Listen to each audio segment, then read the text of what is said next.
TJGO segue com instalação de novas varas. Comissão Permanente de Acessibilidade já está em atividade. Hoje, no quadro Justiça em Foco, vamos continuar falando dos 30 anos da Constituição Brasileira. Por isso, não saia daí, porque essa edição do Agenda Judiciária já está no ar.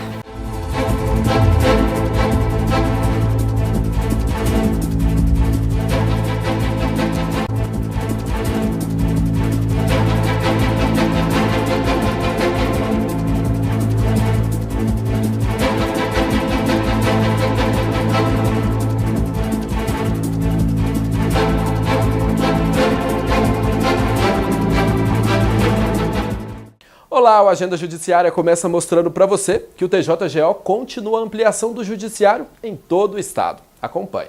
Trindade é a capital da fé. Com uma população estimada em 130 mil pessoas, é conhecida pelas romarias e festas religiosas. Mas outra característica também chama atenção na cidade: a grande procura pela justiça. Atualmente, correm na justiça local cerca de 30 mil processos, o que representa 1 para cada 4 habitantes. Durante muitos anos, a comarca de Trindade teve 3 varas e 1 juizado, mas graças à determinação recente do TJGO da instalação de mais 2 novas varas, ela passa a ter 5 varas e 1 juizado, aptos a receber os cerca de 30 mil processos que tramitam na comarca atualmente. Eu acho que já estava passando a hora de dar uma mexida nessa estrutura do judiciário goiano.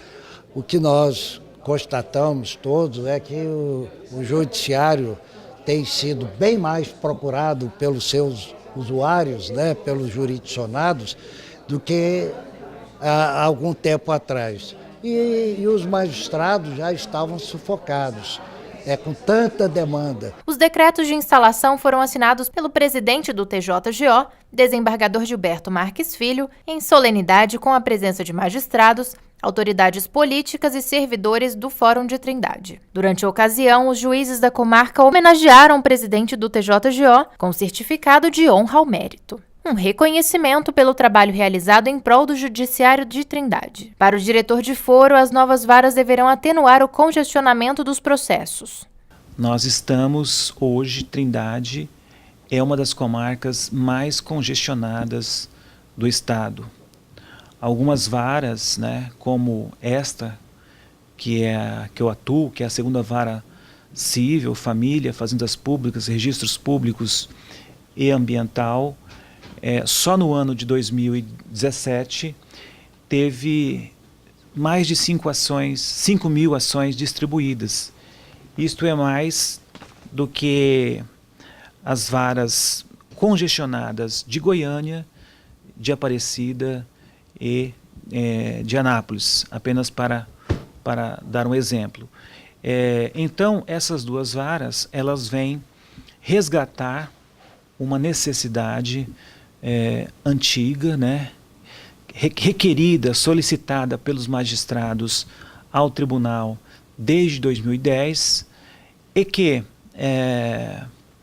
para nossa surpresa, fora atendida com rapidez na gestão do desembargador Gilberto Marques Filho. As novas varas são uma criminal, que será responsável por crimes em geral, e também precatórios criminais, que são os pagamentos determinados pelo juiz ao fim do processo, e outra cível de família e sucessões. Segundo o juiz Éder Jorge, as atividades das varas devem começar o mais rápido possível. Em um primeiro momento, as varas terão juízes respondentes provisórios até que um juiz titular seja designado por processo seletivo interno. Nós já estamos com a estrutura pronta, de gabinetes.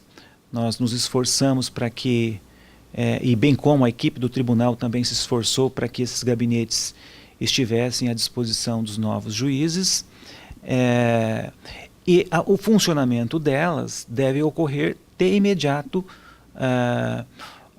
apenas para que nós tenhamos tempo para fazer a redistribuição equitativa entre as varas, que eu creio que é em poucos dias. Para o diretor, a mudança será benéfica para os que procuram a justiça em Trindade. A população é quem mais ganha. Nós acreditamos que esses processos ganhem velocidade, dobrem a velocidade do seu andamento e, portanto, eles possam ser terminados na metade do tempo que estavam sendo concluídos. Logo depois da solenidade de instalação aqui em Trindade, a comitiva do TJGO seguiu para Caldas Novas para realizar mais 3 instalações, totalizando 5 instalações em um único dia. Foram criadas a 3ª Vara Civil, Fazenda Pública Municipal e Ambiental, a 2ª Vara Criminal de Crimes em Geral e Precatórios Criminais e a 3ª Vara Criminal. Com as novas instalações, Caldas Novas passa a contar com 8 unidades judiciárias. Ela é a 4ª comarca do estado em volume de processos, que hoje correspondem a quase 45 mil feitos em andamento, com um crescimento médio de 67% nos últimos 8 anos. Vamos conferir agora algumas decisões tomadas pelos magistrados do TJGO. Cunhada e sobrinhas que torturaram uma mulher são condenadas pela Justiça de Rio Verde. A juíza Tatiane Marcela Mendes Rosa Borges, da 2ª Vara Criminal da Comarca de Rio Verde, condenou 3 mulheres a mais de 9 anos de reclusão cada uma em regime inicial fechado por terem torturado e constrangido a vítima, tia de 2 delas, com emprego de violência e grave ameaça para que confessasse que mantinha um caso com um dos maridos das sobrinhas. Também foram condenadas pelo crime de injúria e por terem subtraído seu celular para que gravasse um vídeo confessando a traição. Por falha no serviço de decoração, a empresa terá de indenizar casal de noivos em R$20 mil. Um casal de noivos que teve o sonho do casamento ideal frustrado no dia da cerimônia, com a realização às pressas da decoração por pessoas não qualificadas, mesmo tendo contratado uma empresa de festas, a Celebra Festa e Flores, especificamente para realizar o evento, receberão indenização de R$20 mil, sendo R$10 mil por danos materiais e R$10 mil por danos morais. A empresa foi condenada a pagar os referidos valores desde a data de desembolso para a realização do evento com correção monetária e juros legais de 1% a partir da citação. A gente vai agora para um rápido intervalo e a gente volta já já.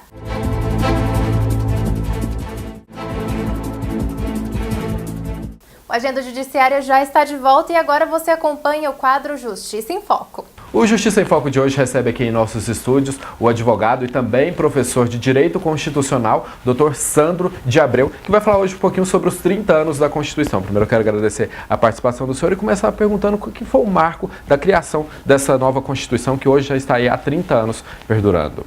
Pois bem, Giovanni, para a gente falar sobre 30 anos de Constituição, primeiro se faz necessário que nós adentremos a história do Brasil. O Brasil, em 1964, sofreu um golpe militar e, em razão deste golpe militar, foi feita uma Constituição, que, em tese, é uma Constituição autoritária. Então, nós vivemos aí 21 anos de regime militar no Brasil. A população brasileira já não aguentava de tanta opressão. Em razão desta opressão, da restrição dos direitos fundamentais, em razão da limitação das garantias constitucionais, viu-se no cenário atual, à época, a obrigatoriedade de transacionar de uma Constituição autoritária para uma Constituição democrática. Daí dizer, a nossa Constituição é conhecida no mundo inteiro como Constituição Cidadã. Ela assim foi chamada pelo então presidente da Assembleia Nacional Constituinte, que era, à época, um deputado federal chamado Ulisses Guimarães. Ele foi o presidente da Assembleia Nacional Constituinte. Pois bem, então voltemos. A nossa Constituição, na verdade, é um marco de transição do regime militar para o regime democrático. Vejamos, em 1985, houve no Brasil aquele movimento conhecidíssimo como Direta Já. Foi eleito, então, um presidente democrático de forma direta, Tancredo Neves, tinha como seu vice-presidente José Sarney. Tancredo Neves veio a óbito antes da sua posse, então ascendeu ao poder à presidência da República o então presidente José Sarney. Em 1985, José Sarney conclamou uma Assembleia Nacional Constituinte, formada por 487 deputados federais, 72 senadores. Desse contingente de constituintes, vem a primeira inovação. Tinha 26 mulheres. Algo tido como impossível para o regime o quê? Militar. Pois bem, esses constituintes trabalharam na Constituição por 20 meses. Foi um trabalho exaustivo de 20 meses. Quando, em 5 de outubro de 1988, surgiu a Constituição da República Federativa do Brasil, que nós chamamos de Constituição Cidadã, que é uma Constituição democrática, garantidora de direitos fundamentais, de liberdades individuais, de liberdades coletivas, trouxe no seu arcabouço jurídico N informações acerca dos direitos sociais, rompendo com o período quê? Militar. Portanto, podemos dizer que a nossa Constituição é sim uma Constituição democrática. 30 anos se passaram e ela ainda é uma Constituição moderna, é uma Constituição democrática. É óbvio que com várias transformações. Ela veio de regimes opostos, como o senhor falou, tanto o militar quanto agora o regime democrático. E por que o senhor acredita que ela tenha tantas mudanças, ela tem, ao longo desses 30 anos, ela tem sofrido tantas mudanças? Talvez justamente por vir desses períodos opostos? Pois bem, vejamos, a Constituição sofreu 99 emendas. A última se deu, que é a Emenda Constitucional 19, em dezembro de 2017. Em 30 anos, aquilo que era bom pode ter se tornado obsoleto ou não ser mais a necessidade vigente da atual situação econômica do Brasil, política, cultural e também em relação aos aspectos populares. Em razão disso, da transformação do Estado de Direito, a nossa Constituição sofreu essa quantidade de emendas constitucionais. Porém, é preciso frisar que várias dessas emendas foram de extrema importância para o ordenamento jurídico brasileiro. Vou citar uma, por exemplo, no âmbito do direito administrativo. A Emenda Constitucional 19, de 1998. É a chamada reforma administrativa. Ela mexeu no arcabouço da administração pública. Ela previu dentro da administração pública a necessidade de se impor uma eficiência para que o administrado se sentisse melhor atendido. Logo na sequência, foi editado a emenda número 20. Para quem não conhece, é a primeira reforma da Previdência. Eu vi nas entrevistas, nos jornais, várias pessoas dizendo, vai acontecer a primeira reforma da Previdência no Brasil. Negativo. A primeira reforma da Previdência, ela já aconteceu. Ela aconteceu em 1998, que é a Emenda Constitucional número 20. Depois, nós tivemos uma segunda reforma da Previdência, que é a Emenda Constitucional 41, de 93. Então, a Emenda 41, de 93, também mexeu na Previdência Social. Agora, tem uma que eu julgo pertinente tratar aqui hoje, que é a chamada reforma do Poder Judiciário. A Emenda Constitucional 45, que é a reforma do Poder Judiciário, ela foi feita em 2004 e ela trouxe muitas mudanças significativas para o Poder Judiciário. Vou citar algumas. Com a Emenda 45 de 2004, criou-se o Conselho Nacional de Justiça, que é o órgão de fiscalização de toda a estrutura do Poder Judiciário. É o órgão de correição. O artigo 92 da Constituição foi inserido no seu bojo, lá onde previu lá os órgãos do Judiciário, criou-se lá o quê? O Conselho Nacional de Justiça, formado por 15 integrantes. A finalidade é uma atividade correcional. Não foi só isso. Nós temos um órgão ministerial do Ministério Público, que tem também o poder de fiscalização e aplicação das leis. Foi criado o Conselho Nacional do Ministério Público, também pela Emenda Constitucional 45. Outra informação importante, criou-se no âmbito do Supremo Tribunal Federal as chamadas repercussões gerais, foram criadas as súmulas vinculantes. Então, ou seja, quando foi feito lá atrás a Constituição, não havia ainda essa necessidade. Com o lapso temporal, com o decurso do tempo, houve-se a necessidade de melhorar o aparelhamento judiciário, a prestação jurídica para os seus jurisdicionados. Daí a necessidade de uma reforma, que foi a Emenda 45, que é a chamada reforma do Poder o quê? Judiciário. Doutor, o senhor acredita que mesmo hoje, criando uma nova Constituição, ela vai continuar tendo essas mudanças, mesmo fazendo essa alteração hoje, uma alteração total da Constituição, ela vai precisar sempre sofrer adaptações, como essa vem acontecendo? Vamos pensar em uma nova Constituição, mas sempre pensando dentro de uma horta da realidade. Ao se criar uma nova Constituição, nós vamos melhorar aquilo que nós tínhamos anteriormente, que é a Constituição Democrática de 5 de outubro de 1988, vamos modificá-la, incorporar alguns dispositivos que não existem na Constituição vigente e tirar alguns dispositivos que eu particularmente entendo que não deveriam fazer parte do texto constitucional. É a chamada desconstitucionalização de normas constitucionais. É pegar algo que está lá dentro da Constituição e tirar. Por exemplo, lá na Constituição Federal diz que o Colégio Dom Pedro I será mantido na órbita federal. Ponto. Isso poderia muito bem ter sido regulamentado por uma lei complementar ou por uma lei ordinária. Não era obrigatório essa incursão dentro do quê? Dentro do texto constitucional. Então o texto constitucional ficou com 250 artigos. Eu penso que nós podemos diminuir o texto constitucional, deixá-lo mais objetivo, melhorar o rol de direitos e liberdades constitucionais, mexer nos direitos sociais, mexer na parte ambiental, que já é uma inovação da Constituição de 88. Ela trouxe um capítulo só para o quê? Para a biodiversidade. Então ela trouxe um dispositivo para falar só sobre o meio ambiente, algo extremamente inovador para a sua época. Então uma nova Constituição, ela seria fruto daquilo que nós tínhamos no passado, com uma expectativa daquilo que a gente quer para o futuro. Então não tem como eu criar uma Constituição futurista sem olhar aquilo que foi feito no passado. Então, na verdade, existiria uma modernização do texto constitucional vigente. Para evitar essa coxa de retalhos, que nós chamamos de emendas, seria necessário fazer aí o quê? Uma nova Assembleia Nacional Constituinte, com a aprovação do povo. Tem que ser bem claro, porque para ser uma Constituição democrática, tem que ter a aprovação do povo. O povo tem que querer que se faça uma nova Constituição. Faríamos uma nova Constituição com um olhar futurístico, ou seja, pensando nas necessidades reais do presente, mas com os olhos também para o futuro. E o senhor vê uma expectativa para os próximos tempos de uma mudança como essa? Ou ainda não o Brasil não está caminhando para uma mudança da Constituição? Pois bem, Giovanni, eu entendo que na atual conjuntura política, social e econômica do país, não seria um bom momento para a criação de uma nova Constituição. Eu me preocupo com a figura dos governantes, principalmente os governantes extremistas. A Constituição, para ser democrática, ela não pode estar sendo realizada dentro de um regime aí que nós ainda não sabemos qual é. Então, há uma imprevisão política para o Brasil, há uma imprevisão econômica para o Brasil.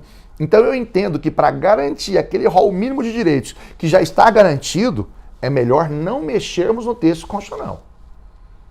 Deixar para que a situação do país esteja o quê? Estável economicamente, estável politicamente, sem extremismos políticos, para que nós possamos ter a liberdade de construir uma Constituição que vá atender aos anseios da sociedade.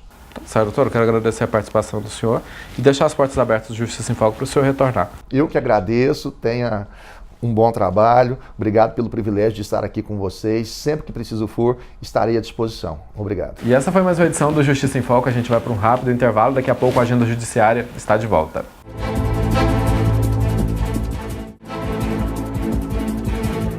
A relação entre a mídia e o judiciário foi o tema de uma palestra ministrada pelo juiz Gesseir Coelho de Alcântara. Confira. O Media Trainer, realizado na Escola Judicial do Fórum Trabalhista de Goiás, contou com a presença do juiz Gesseir Coelho de Alcântara, da Terceira Vara dos Crimes Dolosos contra a Vida do Tribunal de Justiça do Estado de Goiás. Na abertura, o magistrado falou sobre o tema mídia e judiciário, com enfoque na Lei Orgânica da Magistratura Nacional. O evento foi uma promoção do Tribunal Regional do Trabalho da 18ª Região. Confira agora alguns concursos disponíveis para a área jurídica. O Conselho Regional de Corretores de Imóveis da 5ª Região de Goiás está com inscrições abertas até o dia 7 de novembro para o cargo de suporte técnico em Direito. Os interessados devem acessar o site www.quadrix.org.br. O TJGO agora tem uma comissão permanente de acessibilidade. Acompanhe na reportagem como que funcionam esses trabalhos. Em uma sociedade democrática, a justiça precisa ser acessível para todos. E essa acessibilidade precisa ser tanto burocrática quanto física. Foi pensando na melhor forma de receber os deficientes físicos nos fóruns de todo o estado que o Tribunal de Justiça do Estado de Goiás criou a Comissão Permanente de Acessibilidade e de Inclusão. Essa comissão escuta as demandas e também sugestões e discute possibilidades também para que o acesso à justiça seja melhor possível. A comissão é presidida pela juíza auxiliar da presidência do TJGO, Maria Cristina Costa. Ela conta que a pluralidade de áreas e o contato próximo com deficientes físicos foram prioridades na composição da comissão. Se trata da criação da Comissão Permanente de Acessibilidade e Inclusão, que o Tribunal de Justiça criou a partir de uma determinação do CNJ, uma resolução de número 230, que determina todos os tribunais que estabeleçam essa comissão. E a comissão aqui em Goiás, ela está composta de juiz da presidência, de representante da Associação dos Magistrados, do Sindi Justiça, e também nós buscamos pessoas de várias áreas da administração, pessoas com algum tipo de deficiência ou pessoas que trabalham com a questão da arquitetura, que tem esse olhar da acessibilidade e inclusão. Para a juíza, a criação da comissão é benéfica porque centraliza as demandas referentes à acessibilidade e cria um canal aberto de comunicação para o recebimento de sugestões. O Tribunal de Justiça tem essa preocupação em atender e atender bem, inclusive os seus serventuários e os próprios jurisdicionados, que aqui vêm, os advogados, todos aqueles que atuam no sistema da justiça. Durante a primeira reunião da comissão, com diversos representantes das diferentes áreas e órgãos do Poder Judiciário goiano, o representante da Comissão dos Direitos da Pessoa com Deficiência Física da OAB Goiana foi convidado a participar. Ele entregou uma lista com algumas solicitações de modificações necessárias. A juíza Maria Cristina Costa explicou que aquelas que poderiam ser feitas prontamente já começaram a ser atendidas e as de maior complexidade, por demandar reformas maiores, por exemplo, foram transformadas em processos administrativos para serem atendidos o mais breve possível. Convidamos o advogado Herbert Batista, presidente da Comissão dos Direitos da Pessoa com Deficiência da OAB, para visitar as modificações que já começaram a ser feitas no Fórum de Goiânia a partir das solicitações feitas. A rampa de acesso ganhou placas que indicam sua localização. O sinal de alerta em piso tátil para cegos foi acrescentado e as vagas na garagem, que estavam reservadas, mas não estavam demarcadas, agora estão sinalizadas. O advogado aprovou as modificações. Rampas, banheiros adaptados. Então, assim, várias das nossas solicitações foram atendidas. O presidente aprovou também a criação da comissão, que respondeu prontamente às solicitações de menor complexidade. Essa comissão permanente ela vem realmente para acompanhar essa evolução na acessibilidade, tanto arquitetônica como tecnológica e atitudinal, justamente para dar oportunidade de igualdade ao acesso à justiça, né, ao cidadão, né, e à atividade da advocacia em si, dos servidores do judiciário, né, do Ministério Público. A gente está aqui no subsolo do Fórum Civil da Comarca de Goiânia, onde, como manda a legislação, 2% das vagas já foram reservadas e sinalizadas para o uso das pessoas com deficiência. Doutor, qualquer pessoa com deficiência pode usar essas vagas? A pessoa com deficiência, para ter direito de utilizar essas vagas, ela tem que retirar um cartão de acesso a essas vagas no órgão de trânsito do seu município, onde será avaliada a deficiência dela e se ela tem alguma dificuldade de marcha, alguma dificuldade de locomoção. Só com esse cartão que ela pode utilizar essas vagas, não simplesmente por ser pessoa com deficiência. As mudanças de maior complexidade vão ser feitas em conjunto com a Diretoria de Obras do TJGO, já que demandam reformas maiores e exigem a supervisão de um arquiteto ou um engenheiro. Vai ser feito um questionário a respeito de todos os pontos mais importantes da questão da acessibilidade, para que seja respondido pelos próprios funcionários da Justiça, de forma que a gente tenha um panorama da situação de forma rápida. A arquiteta explica que, como muitos prédios do TJGO são antigos, precisam se adequar às novas exigências que surgiram com o passar dos anos. São mais de 130 edificações e a maioria foi construída antes de 2015, e nós tivemos uma nova lei em 2015 e uma outra em 2016, com as quais a gente precisa se adequar E por isso, como é um trabalho muito grande, a gente tenta de forma que também as comarcas participem, falando das suas necessidades, né, das maiores dificuldades com relação à acessibilidade. Confira agora a agenda do Judiciário Goiano para os próximos dias. No dia 23 de outubro, às 10 horas da manhã, em Valparaíso de Goiás, será instalada a 3ª Vara Civil de Família e Sucessões e a 2ª Vara Criminal. No mesmo dia, em Lusiânia, às 15 horas, será implantado o Juizado de Violência Doméstica e Familiar contra a Mulher e a 2ª Vara de Família e Sucessões. Nos dias 25 e 26 de outubro, será realizado o primeiro Encontro Nacional de Pedagogia Jurídica, no auditório da Asmego. Bom, e chega ao fim mais uma edição do Agenda Judiciária, mas a gente está de volta na semana que vem. Uma boa semana e eu te espero na próxima.